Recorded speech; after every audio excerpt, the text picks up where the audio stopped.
ماہ شوال المکرم بڑی عظمت اور فضیلت والا مہینہ ہے۔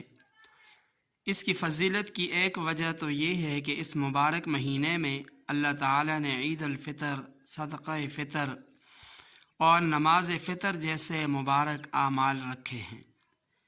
انہی مبارک اعمال میں سے ایک مبارک عمل عبادت ماہ شوال کے 6 نفلی روزے بھی ہیں۔ ماہ رمضان المبارک کے روزے رکھنے کے بعد ماہ شوال میں 6 نفلی روزے رکھنے کی بڑی فضیلت ہے۔ حضرت ابو ایوب انصاری رضی اللہ تعالی عنہ سے ایک روایت ہے کہ نبی پاک صلی اللہ علیہ وسلم نے ارشاد فرمایا کہ جس شخص نے رمضان المبارک کے روزے رکھے پھر اس کے بعد شوال کے 6 روزے رکھے تو یہ اجر و ثواب میں ہمیشہ یعنی سال بھر کے روزوں کے برابر ہے۔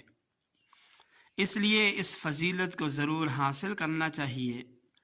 پھر یہ کہ شوال کے یہ 6 روزے لگاتار رکھنا یہ بھی کوئی ضروری نہیں بلکہ پورے مہینے میں رکھے جا سکتے ہیں اور اس اہمیت کو اور اس فضیلت کو حاصل کیا جا سکتا ہے۔